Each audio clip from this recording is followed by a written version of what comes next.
Recording. Great, thanks. A couple folks are running a little late, but we might as well take a quick look. So it's the Building Decarbonization Committee of the Eugene Sustainability Commission. All right, I was going to share, this is our draft recommendation memo or draft findings memo to go to the Sustainability Commission. And then Ian, you were just saying that there was a peer-to-peer model to look at in terms of this program navigator. This is the content that Dennis added, FYI, or, well, and others. So I was just going to say that maybe multiple ways of setting of the support, including city staff.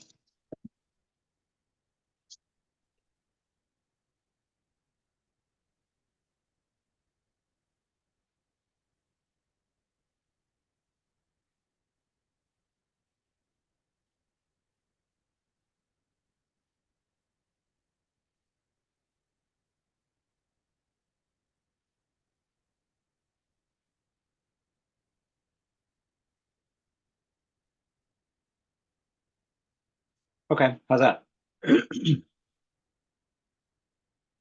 Yeah, and I think it's, it feels like this is another all hands on deck kind of thing. It feels like there's multiple pathways that could be done. Definitely.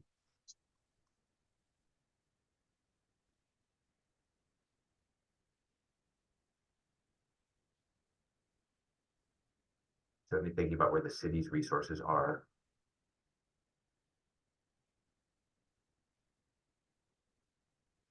Yep. Is Dennis in your file? Is that Dennis? Yep. Okay, do you want to maybe chat him and let him know? I emailed him the link again. Sure. Thing in Google Doc if you are in there.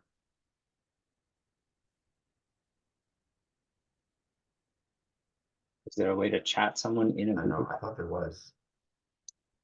Yeah, two right next to the clock. Or is that comments? Maybe the chat's right next to him. Show chat. Great.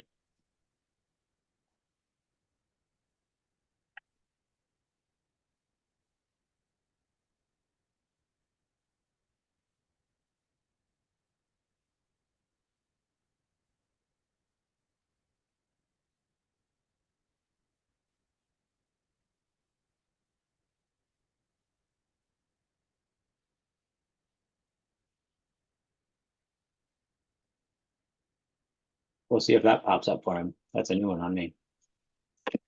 Okay, so there were a couple things I wanted to show. One, I rearranged the order a bit to something that I think is a little more prioritized, like this program navigator thing, whether that is the name for it or not, we could discuss that actually at the whole committee, maybe. That's fine.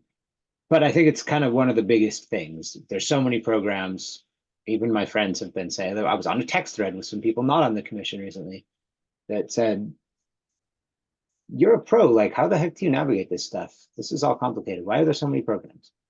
And then they didn't even know about, the heat pump water heater program, which is those rebates are enormous. They're nation leading of US. So so there's clearly a need, right? So that's number one, I think.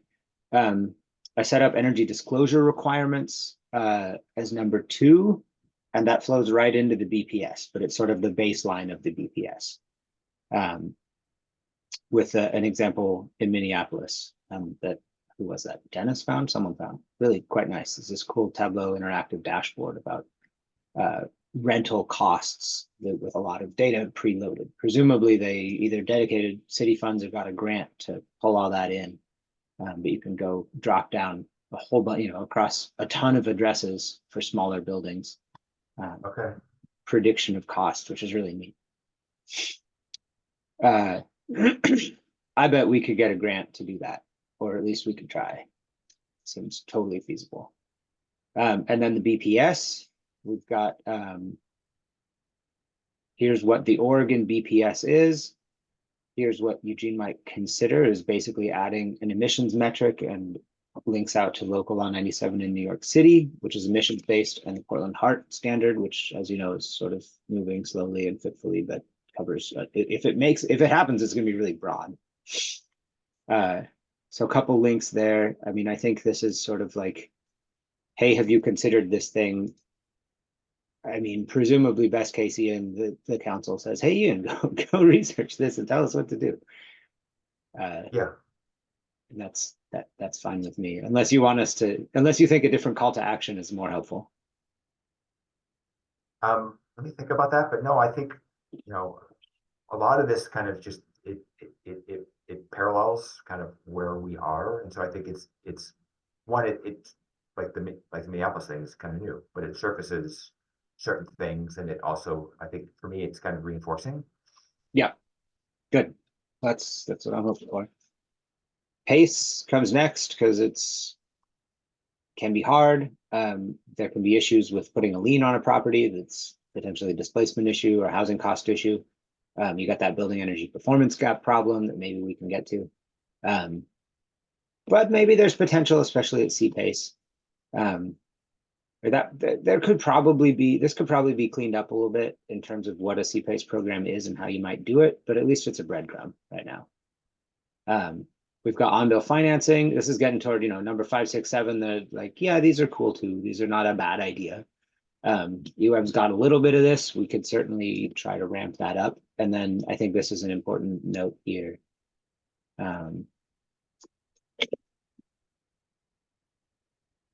That it would pair nicely with a navigator. We could give some stuff away and pair it with training. Weatherization assistance core. Maybe those could be tied to the peer-to-peer network.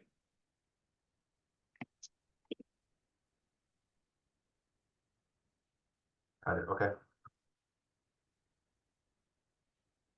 I don't know how to say top down or peer-to-peer, but I guess that's fine. A direct install program, that would have to be a grant almost certainly. And then maybe some tax incentive stuff, so maybe that could happen. And then the other big thing I changed is to trim this down significantly and say, look, we wrote a report on how to fund climate action a couple years back. It's been provided to the council. It's mostly still quite solid. Oh, and also grants is pretty much the, I trimmed the funding section to say, like, first off, there's a whole report on that, and we can, several of these are well positioned to put grant proposals together. So that's kind of where it sits right now.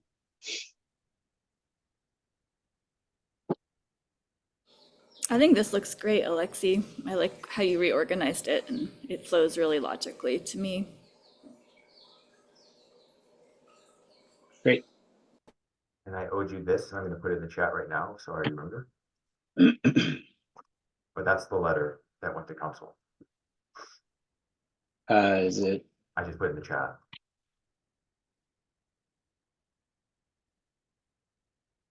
It's in the Zoom chat. Oh, in the Zoom chat. Right.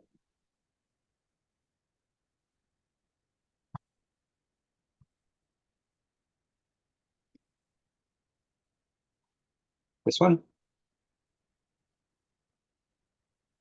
Oh, that's not the one I was thinking about. Oh, it's. I don't think you clicked on the Zoom chat one. You clicked on the one that was linked in the document. So maybe Yeah. Great. Here, Got this. and, Okay. and here's, yeah, and sorry, this is the second one that was tied to it. Okay, interesting. Yeah, so I wonder whether there's space to do both of these things. So my computer is doing a lot of things right now, trying really slow.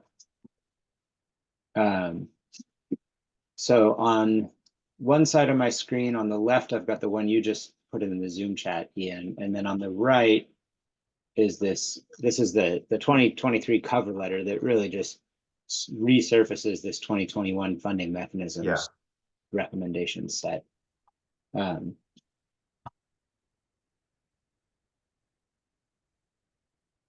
I'd focus on the one on the right. I think that's more useful. The larger one. Yeah. Okay. And it's also more current for you all. as like, hey, we did this back in 2021, we resurfaced this with you again last fiscal year. Still seems like this is useful. Okay. Yeah, and I mean, this is pretty well put together, and there's some good ideas in here. Some of them are pretty big, but The only one on there, and this would be to think about, is number 2 is actually illegal. oh, okay. Okay, The sure. airport fee is an FAA. They control all of that. Right. But outside of that, yeah, I think a lot of this. I could put that in a little note. A revolving loan fund would be marvelous. I'd love to see that. It's hard to pull off, but boy. Yeah, for the most part, these are pretty reasonable ideas. Yeah, I've talked to, because the city has basically that. They have their commercial business loan program that they have, and I think it's a 3-year window to pay. It's microloans, but you have to pay back in 3 years for things. One of the things we've heard from commercial is that they don't necessarily can't do like efficiency stuff with that. They mostly, it's jobs and workforce and things like that. But the city has a mechanism, and like, so there's models in there, and I've thought about, maybe tied to the navigator, is there an opportunity to have, if I need money for it from somewhere, but to have kind of a bridge funding loan program that basically allows people to, they don't have the money to pay for something, but they are tax eligible. It bridges them between, buying the investment and then getting the, whatever the rebate back that they're eligible for from the IRS. And that keeps it perpetuating over time. I mean, Okay. with Seeds for Soul, they kind of do that. That's the group up in Corvallis. That's kind of their Yeah. model. Yeah. And are they Seeds for Soul? How are they funded? I don't actually know that. I was curious about that myself. Cool. I thought the impression I got from Lisa, because they're part of the BSEP project, is that, and she could probably answer that in a couple weeks, is that they were initially grant funded. Okay. So they seeded with that, and then because it kind of perpetuates, they've been able to kind of just keep whole. Great. Okay, so if we're we've got a small group here, we may or may not get. Oh, hey, there's Dennis. Hey, Dennis. Hey, Dennis. Hello, welcome. Hey, started late and then had some login glitches. Finally went in through the webpage. So it works. Yeah, I emailed you, Dennis, but I've been in a focus group, so I only just got here at one myself. yeah, you sent me a note and I had trouble with that link, and Okay. So I went through the webpage and got it. Okay. I started it because I was confused at what time we were meeting, but I'm better late than never, maybe, right? Of course. Yeah. Well, you pretty much read the thing, and it hasn't changed a whole lot since you read it. So I took your comment on the navigator thing, found the spot to put that in. We just ran through it briefly and discussed a couple little pieces. Because I think the main thing is anywhere and everywhere we can lift that up is a good notion. So yes. Yep. And we've got Ian, you threw in the chat this the Eugene Climate Action Fund. That's the 2021, right? No, that's a different. Yeah, that's the very first version. Is that right? There's a lot of these. There's been a lot of talk about money from the commission. Yep. I think that's a different one, but I think, yeah, one was, and I think we're there now. So like the one pager you saw. Yep. Was kind of maintain staffing. I think we're good there. Like that feels like it's been sorted, because the reorg of moving this office from the CMO's office to Public Works has created a lot more stability financial wise and staffing wise. Sure. And budgetary stability. The one you showed, which I'd forgotten that the commission last year had put the cover letter and resent that, because that was during the budget discussions that were going on inside of the city. Okay. So I think that's probably the most useful one of the things that you have. Then I'll just leave it as it is right now. Okay. Okay, so then in that case, I think this thing's pretty good. Dennis, convenient that you're on now, because you probably have a good thought on process. I assume we it sounds like we need to get stuff to the commission for next meeting if it is to be, approved and on its way through this calendar, this program year. So I imagine that this group could by email, basically those who are on now and the others on email could say like, yep, thumbs up, send it out. We could get that sent to, in Danielle's hands so that it can be put in the packet for next round. And does that sort of like check this box of this topic for now?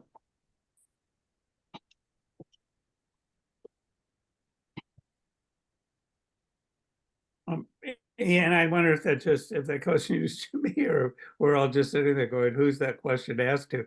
My understanding of the process, it would be included in our report as the work of this committee rather than a specific letter. Right. Does it have to get approved? Like this committee can approve it as, by email, basically. We can say, yep, looks good. Right. The commission has to actually take action. We'd recommend that it be included in our report as the work of this committee.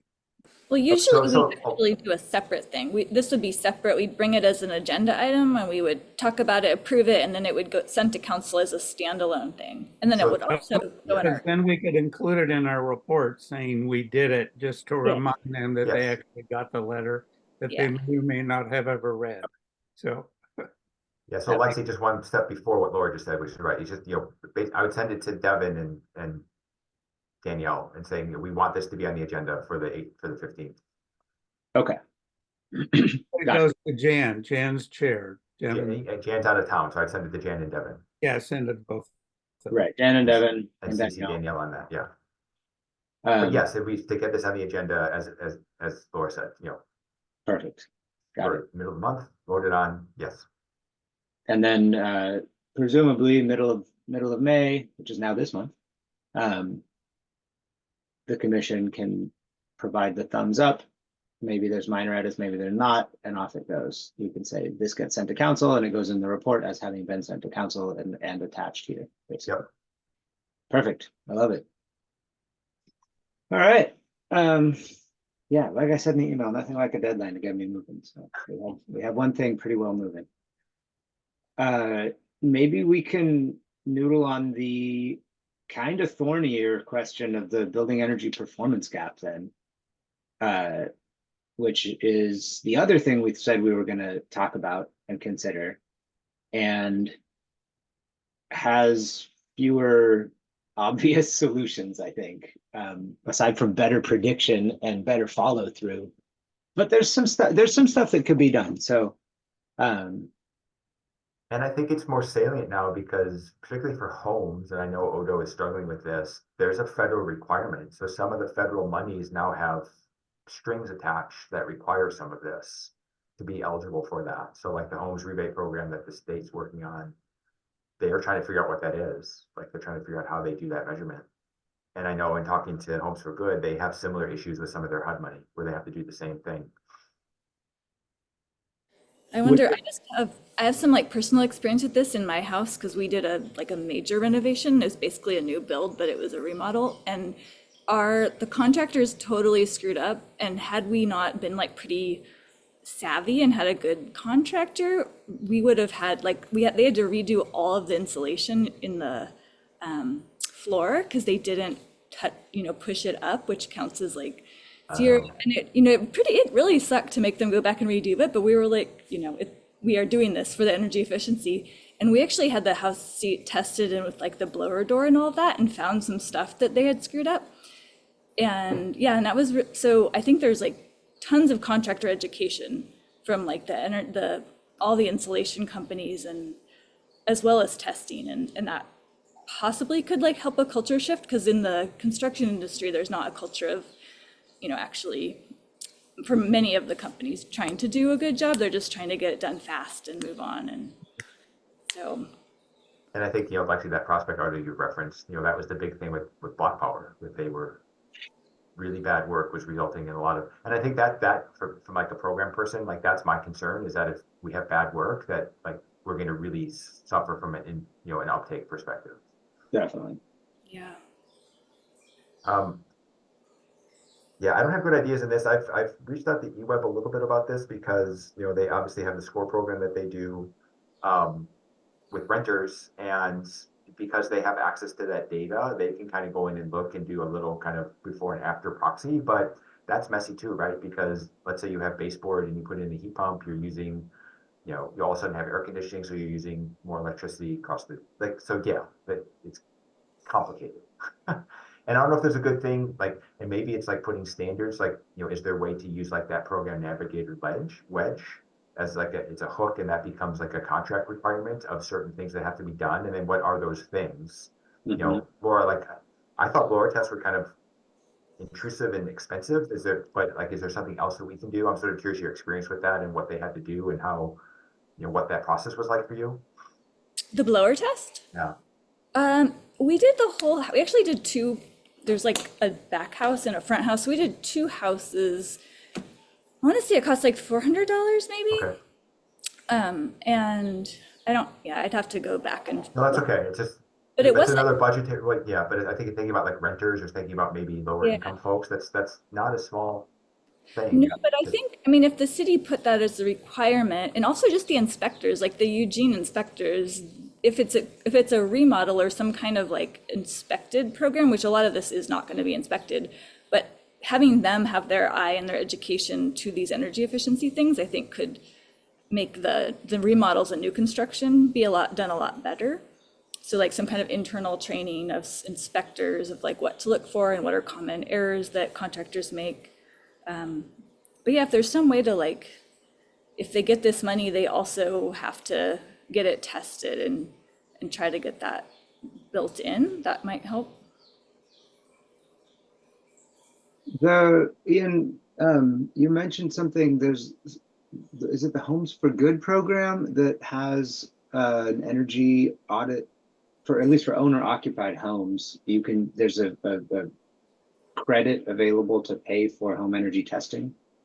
Yes, there's a federal tax credit of up to, it has to be a certified energy auditor, but it's like up to, I don't remember the exact number, 140, 145 that you can deduct from your taxes. Right, so you get some portion of that. I think I Close. got a quote on my house and it was like $450 or something for To do a home energy score? for a blower door test. Oh, blower test, Like okay. a pretty detailed, Yep. like blower door test with, you know, plus some other stuff. Yeah. Not a full audit exactly, and not going to result in a score, but it would be the kind of thing that would tell you where all the leaks are. Yeah, that would be more useful, it seems like, in a Right. bunch of ways. Yeah. We could also ask Earth Advantage, given that they do Portland's home energy score program, and that's point of sale for single family homes. Part of, you have to do that if you want to list your home for sale. Yeah, that sounds like a pretty easy, because when a home is being sold, there's a lot of money moving around, and having a little bit to go to efficiency, I think it's not a deal breaker for most of those sales. Right. And I think it's part of what you talked about, Laura, in terms of cultural shift. There's an expectation that that's one of the disclosed factors, Right. is what is the energy score, the efficiency of a home becomes standard. That, you know, home buyers should expect it, because home sellers are required to include it. I wonder if we could do, if we could team up with the home inspectors, because a home gets an inspection to be listed for sale. Generally, like the buyer, someone's paying for a home inspector, whether the buyer, it's usually the buyer, but you know, it could be otherwise. To say maybe there's a rebate to, like an education program, and then a rebate to home inspectors to make sure that they include specific topics as they do the home inspection. And maybe they could also be eligible to be the ones doing a score, so that at the time you get your inspection, you also get your home energy score. That's a great idea. And maybe they don't do a blower test, but they could just have the radar gun thing and just shine it around and You can They're see. running around the entire house. They could have a Yeah. thermal gun. If they knew, if we could, like the city support level could be, we're going to define the standards for what they're looking for and help with education. And then maybe, say a home inspection costs $400, the home inspector gets 100 to make sure that they're doing the extra hour of work or whatever it is, extra some amount of time to take those thermal pictures and provide, you could have like one of 10 different things that they're like a sort of a pre-baked menu. You have thermal leaks. Your ducts are terrible. You have this or that, right? It looks like you might have moisture damage and your insulation could be wet. Whatever the case may be, you could say like these, or have you considered that it looks like you're using a gas water heater, it could link to rebates and programs to help people figure out what the options are, as well as like a little bit of condition and a little bit of opportunity. And that pairing that with a home inspection at point of sale might be meaningful.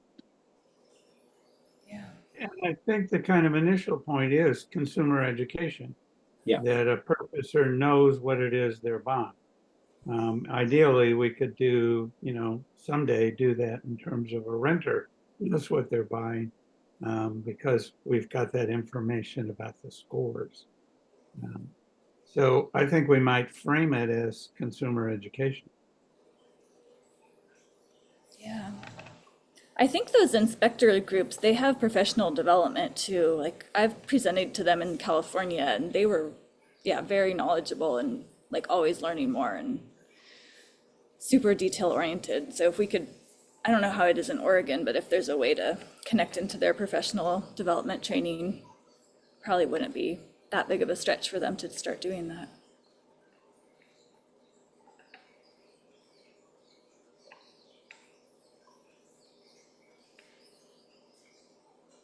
Does Earth Advantage train their folks, or do they just contract that out? They just administer the programs for Bend and Portland, correct? I don't know if it's Earth Advantage. I don't think it's Earth Advantage staff doing the scores, but it could be. I think for Bend, they put out an RFP to try and, I think they got oversaturated there initially. They had too many people in that marketplace. Got it. Too many people doing the Too score. many vendors, not enough Right. sales. The thing that, and I've talked to both Portland and Ben about this, the thing that they've struggled with a little bit is actually measuring the impact. So like they can measure compliance, they can use MLS, but like they've really struggled to figure out like tracking what has been done and how to assess the impact. And that I think is the biggest struggle for me. We're advantaged here because like eWeb can go kind of into their records, and we, certainly through the Oregon program, we can, the U of O program, we can kind of rely on them. But I think if we don't have that, that feels like that's probably one of the barriers, is where that data comes from.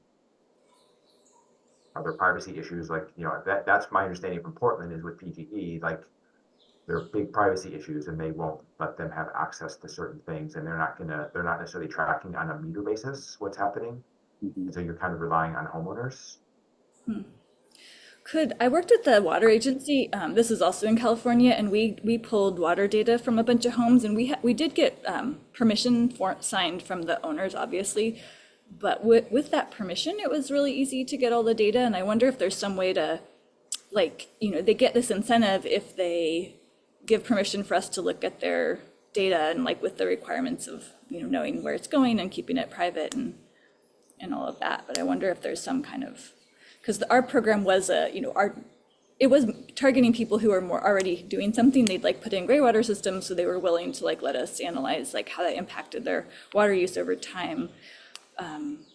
But if there's like a financial incentive, that might make people feel comfortable with it or want to do it, and it could be like optional, but that might be a good place to start with volunteer I think participation. it could be a condition of funding that there's just you sign the agreement to get the funding. There's a little bullet point to assess effectiveness in this program. We authorize, use of our data, though not released as individual. Becomes part of pool data. That could certainly be a condition to add the funding. If we're talking about residential homes, also, there will be some people who wouldn't want to share their energy use, but I also suspect there'd be a lot of people who are like, yeah, I don't care to show how much energy I used in the last year. It's not a big deal. And so it could be that there's like the city could have a point of sale. If we're talking about something kind of like Portland or Bend, there's a point of sale reporting, there's a home energy score. And that in those cases, it's like a 1 through 10. But we could also say, as an option, you could actually say, check the box, like, go hog wild, it's fine. You can share my entire year's worth of data. And it's not like my social security number. It's like energy usage per bedroom over the last year. So it's in homes, it's really more about dwelling, like unit. 1 bedroom house, 2 bedroom house, 3 bedroom house. That's a determinant. But you could say these ones get clearance, and then it might be easier to, like you said, Ian, we have access to EWEB. I don't know if Northwest Natural will play because they don't love playing nice with Eugene sometimes, but they might. Yeah, this is when I wish Aaron was on the call, because I think Aaron, like a lot of what Aaron tries to do is exactly that. And I think he's run into some obstacles, and I'm not exactly sure where those are. I think there is one pinch point with eWeb, but I'm sure there are others. Surely. Yeah. Always easier said than done when it's data, anything. And the other question I have is, like, I guess home energy score, if we're focusing on point of sale, makes sense. But what if you're just a homeowner and you, like, Laura, like I know you had a home energy score done. Devin's done the same thing. I know some will do that because they're interested in understanding what the opportunities are. But if it's not point of sale, I think that's the other mechanism. Again, and maybe that just becomes as Dennis said, that is maybe a checkbox of like eligibility for a particular funding stream is contingent upon X, Y, and Z, and that just becomes a condition of the program. You could also go like in tiers, like if someone pulls a permit for like over $100,000 projects, the city gets all that information, like how much the project costs. If they're pulling a permit over a certain dollar fee, which means they're doing something kind of big, then they have to go into this program, like some kind of tier. The city of Piedmont, they did that. I haven't heard anything of how it's going, but they had this whole like rollout of different permits trigger different like requirements, and that could be, yeah, a way to kind of tier it up.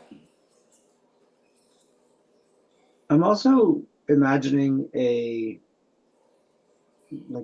way for Eugene to dip our toes in the water a little bit, without having to roll out a large program that's got requirements on a bunch of people. And like you were saying, Laura, you got one, Devin got one. We could also have a relatively simple sort of dashboard set up where it's voluntary information, but it's standardized, and it's standardized in the way that would be helpful if the city rolled out something broader, where we could say, kind of like that Minneapolis dashboard that was for renter info. It's linked in the report we were looking at in the first half. That one was like, if I'm looking at renting a house at 72 Grand Avenue, it looks like it's got typical to above average electricity and typical to below average gas or whatever. There's kind of like a range, and there's graphs that are plotted. It could start with, my home has, if you look your house up, oh, I got a home energy store. It's got home energy score. It's in the dashboard. And it could be a pilot where there are a few. It's a score. You could have the ones that do the basic score. It's something like Portland or Bend, where it's 1 to 10. The ones who authorize more, we could see if it works to pull in eWeb and get something like a normalized use, right? Like energy per bedroom, kind of like energy per square foot for commercial. And that could be a way for the city to sort of explore that without having to jump in both feet. Hey, Aaron. Hello, everyone. I'm so sorry for being so late. My apologies. It's all good, no problem. It's how we're all wearing. Well, no one's actually wearing a hat, but we're all used to wearing hats. Let's just a clarification. So Bend and Portland do require an energy score analysis at point of sale. Is that correct? And Hillsborough, yes, maybe Yeah. Milwaukee, And there's 4 cities, I think. Yeah, single family Transit- home score. It's like a 1 through 10 score. And it's actually not about how much energy you used in the last year. It's more about how's your insulation, how's your air sealing, or other, it's asset indicators. It's like how efficient is your equipment and so forth. Right. And again, when you call it an asset indicator, that's consumer information. I'm Yeah. still I'm still stuck on, riding with Laura's phrase about cultural change. If the expectation that that's one of the factors that everybody's going to look at, not merely the view or how lovely the backyard is, but how energy efficient is the house, requiring that heads us in that direction. And then the second bullet that comes to mind to me is recommend that the city part with EWEB and Northwest Natural to provide assistance for current homeowners to get such a score, or whatever the audit version that we might want to recommend would be. So there's kind of a two-part. Yep. One is you got to do it if you're selling or buying. Whether it's on the buyer side or the seller side, usually it's on the buyer side, or maybe you negotiate who pays for that. It could be one of those little details. But then we partner with the Web Northwest Natural on incentive programs to encourage all homeowners to get an assessment, or any house over 10 years of age and stuff. And I don't know that I need one. My house is 4 years old. So Yep, that could work. And we moved from the report we all have been reviewing. We sort of blessed that one and said we're going to move it forward. And then on to the building energy performance gap. So we're talking home energy performance scores here.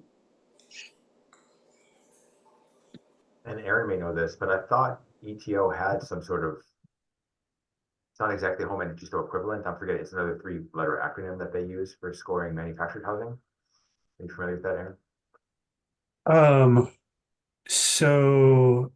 I mean, the one that's closest to the work we're doing is the NEEM certification, the Northwest Energy Efficiency Standard for manufactured housing. You might be talking about a score for existing homes. I'm not as familiar with that. We're all kinds of focused on just the certification process for the ones Hope will be producing. Got it.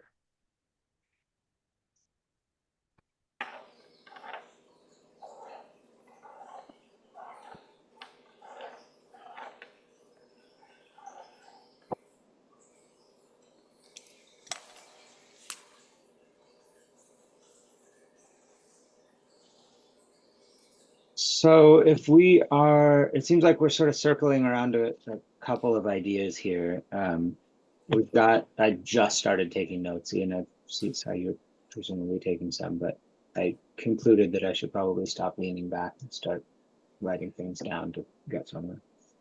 But if others have them, happy to get them. But so it seems like we've circled around a couple things. One is potential to require home energy scoring at point of sale. Another is incentives for existing homes to optionally get a home energy score.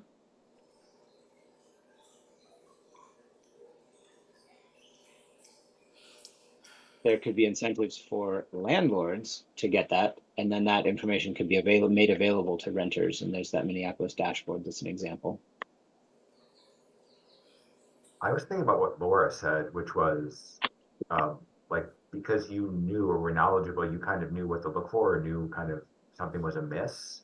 Is there like a checklist? There's just something that's like a cheat sheet for homeowners that's kind of just, for people who aren't heavily embedded in this, like questions they should be asking or something like that. But, I think you can do the inspection side, but I think it's also probably helpful for in the home side to have something that maybe people should be on the look out for. That might be kind of tips or things they want to look for. Yeah, and like tips for the general contractors too, because they have to watch out for all their subs, make sure they're doing it right.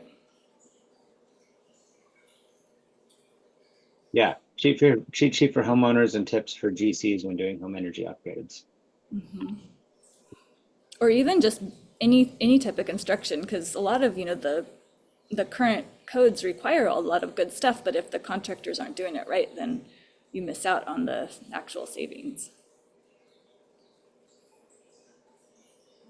We had, I like it.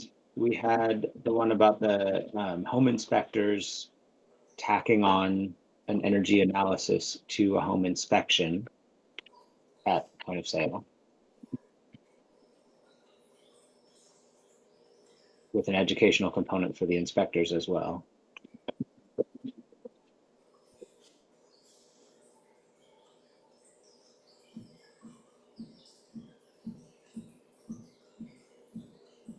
Hopefully Zoom filters out my very loud keyboard. If it doesn't, I apologize.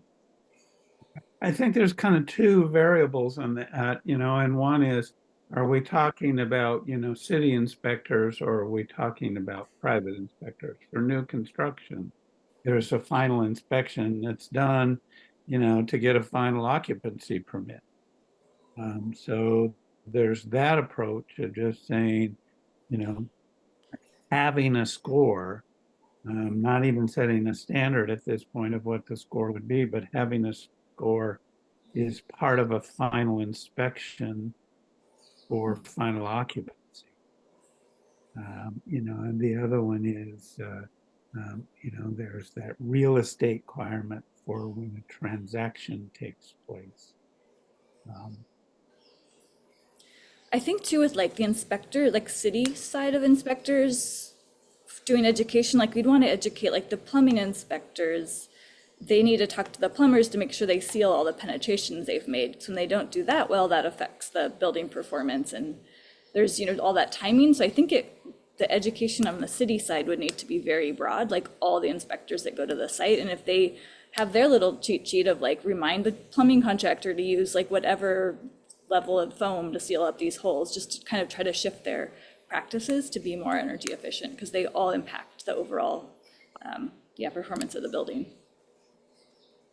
Having dealt with a fair number of city inspectors, they would not love the idea of another cheat sheet.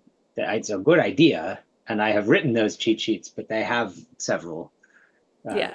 It's a job that has a lot of things to remember and little pieces, and they have several checklists and cheat sheets, but they got a cheat sheet for electrical panel sizing, and there's another one for plumbing metal pipes, and who knows? I mean, there's like so many different things. So it's not a bad idea. You just might get some pushback because some of these I've dealt with inspectors too. I'm well aware. things to deal with. Yeah. But yeah, it's like a process, and maybe someday, I mean, there's a rain garden inspector in Eugene, like a specialized person that actually knows all the names of all the plants, and like maybe someday there'll be like a energy efficiency inspector that's going to check all these details. But until then, it's going to be a little bit, of a slog getting everyone on board. And so Laura, that's what you have in mind. I heard somebody say maybe something about general contractors playing that role and watching what's happening and what subs are doing. Is that what we're talking about here? So if they have a plumbing sub come in, make sure that they're doing all the right things and sealing things up. I'm sorry I missed so much, but yeah. No, I think we were talking about just all the people that are going to be looking at the building and trying to do some education with all of them. So we'll want the homeowners to ask the general contractor certain questions, and the general contracts will need to be watching their subs and make sure they do it right. And then on the kind of like a backstop, if the city inspectors are also looking for these things, that can catch more than if nobody is paying attention to it. Got it. Thank you. I'm kind of hearing two different pieces here. One, I think we've got a point of sale requirement that somebody will pay for an inspection so that a buyer has that information. And then secondarily, for new buildings or major remodel, there would be an inspection requirement. Is that what I'm hearing? Kind of both of those things is what we're lifting up? Yeah, I mean, yeah, go ahead. I think that's two different things. Yes. Right, but I think we're lifting both of those up, right? Right.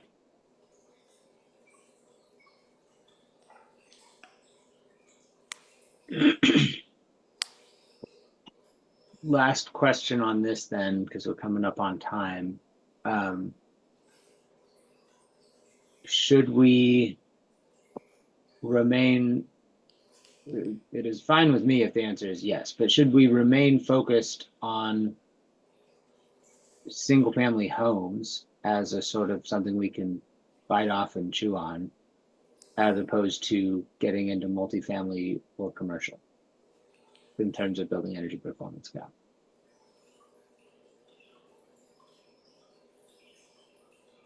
My initial thought is because of the interest of time, we just do what we've already talked about, and then we have a placeholder saying like, this issue also exists for these other buildings, and this committee or commission will come back to this in a future date. Sound good to me. And we may want to include that, but getting back to that as part of the work plan for the next year. Also, single family homes are a lot of Eugene's stock. So it's a good place to start. And the multifamilies will be covered to some degree, right, by the building performance standard, Oregon's building performance standard. At least. There's going to be a gap in there, but you know, Yeah, at least for benchmarking 20,000 square foot and above. you know, Yeah, I think at the commercial, if you're in that threshold above 20, like you should, as the graphic you showed, Alexi, like a lot of that's going to be covered. So I think the big thing is, again, trying to see where that goes and what the gaps are there. It's actually for multifamily, it's 35,000 square feet. It's 20 for the It's non-res. 20 for the non, oh, got it. So, yep, that's right. So So those are, I don't know how 35 many, for multi-unit plus institutionals. yeah. Okay. Yeah, not non-res hotels and motels is 20,000 square feet you have to benchmark, and then actual compliance for bigger Multi-unit. stuff. Got it. Okay. And resi and hospitals and schools is 20. There's 35,000 square feet benchmarked, and there's no compliance energy requirement. Yep. But I don't know how many multifamily buildings over 35,000 feet are in Eugene. I mean, there's definitely some. There's some big dorms and such, but it's not that many. No, and the ones that are like the fourplexes and like the eightplexes are not going to be covered by that at all. And there's a lot of those. Yeah, definitely. So the bulk, I would assume the bulk of Eugene's housing is not covered by that BPS. Yes, I agree with that. Okay, awesome. Well, I think we just hit the hour. I think we have one box checked, which is the first topic. And on that second one, I'll try to clean some things up. It's presumably going to end up a little shorter, a little bit simpler of, here are some promising avenues to explore. Council can do what they do with this. They may start talking about a policy, or they may direct staff to come back with some ideas. I'd take a pass at that. And others who have notes, I made another Google Doc. I'm going to send it out. So if whoever else was taking notes, feel free to drop them in. It's fine if it's disorganized for a while. We can start shaping it as we go.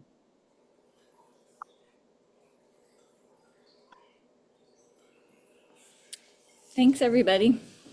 All right. Yeah. Need to run my install, so I'm gonna have to end this. Before you lag out, I'm looking at you, Aaron. Did you ever talk to Zelenka? nope. I have not been able to get a time with him. It started out promising, but it's just kind of not there now. That's been kind of my experience with Alan too, but okay. I just thought if you had, I might have a follow-up, but okay. All right, that's all I was gonna ask. Thank you all. Bye, buddy.